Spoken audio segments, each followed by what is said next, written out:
Roztomili, rzeknę wam teraz coś ważnego, bo mamy coraz krótsze dnie, coraz dłuższe noce, coraz rychliej wieczór, a jak idziecie po ceście, to was musi być widać. Roztomili, chnet będzie jesień, a zima pomału będzie klupać do drzwi. Dnie będą coraz krótsze, a wieczory coraz dłuższe. Tuż chneda się na polu będzie ćmić. Policajci furt o tym rządzą, a jową to jeszcze też rozwyrządzę. Pyty, oblykajcie na siebie jakieś wieca, co odbijają światło, lebo weźcie do packi baterkę, kiedy wylazujecie na cesarską cestę. Wszędzie tam, kaj nie ma latarni, tam was musi być widać, bo przeca kupa aut po cestach jeździ, a wszędzie nie są porobione chodniki. Wspomnijcie se kiejsi, jak jeszcze nie było tyle aut, to dycki starka, lebo starociotka, jak szli po ćmoku, to se wzięli baterkę, a se świecili przed siebie. A choć byli obleczeni po czornu, to jednako każdy, kto jechał na kole, na motorce lebo autym, widział, że coś ich z daleka świeci, że ktoś ich drepce po ceście.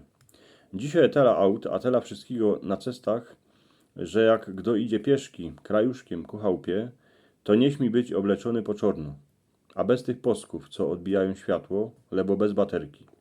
A spońce to wroście na rękę, bo wiecie, szoferzy to są ludzie, a nie sowy.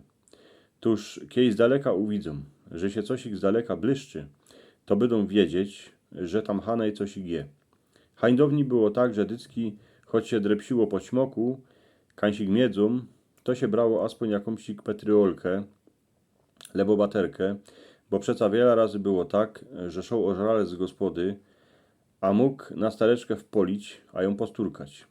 Starka miała krzywa, któż młodycki mógła żnąć po głowie, ale jak ożralec widział to światło, to się już dzierżał jednej strony, choćby miał wpaść do przykopy.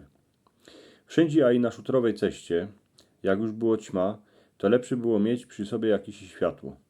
Bo baj jechał gazda traktorem z przyczepą, jedna lampa mu przestała świecić, ale jak widział baterkę, co nią staro gaździno świeciła po przykopie, to już wiedział, aha, tam ktoś ich drepce.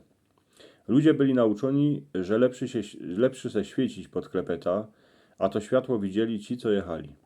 A teraz wiele razy je tak, że gór młodzi oblykają na siebie czorne lunty, nie mają na sobie nic, co światło odbijo, tuż jak wylezą na cestę po ćmoku, to szoferzy ich nie poradzą uwidzieć. Jak jeszcze o to idą, a się dziwają do telefonu, to się im aspoň gęba świeci.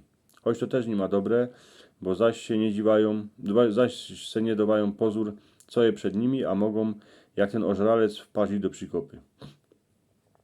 Tuż pyty, jak wlazujecie po ćmoku na cesarską cestę, oblykajcie se białe, żółte, lebo a i czerwione lunty. Ku tymu se weźcie bajty poski, co odbijają światło. Roztomili, musi was być widać na ceście. Choć wiele razy je tak, że jedzie jakiś szofer waryjot, a poradzi narobić pieruństwa. Ale dycki jak ci, co jadą, to jak widzą przed sobą, że coś ich świeci, to kupa z nich bierze szłapę z pedaili, a hamuje. Człowiek to nie ma sowa, ani kocur. W nocy nie widzi. Wiedziały to nasze starki, a starzicy. A wiele razy światło po ćmoku na ceście może opatrzyć żywot. Tuż pyty, miejcie to światło dycki przy sobie, jak kaj idziecie, z wieczora albo w nocy.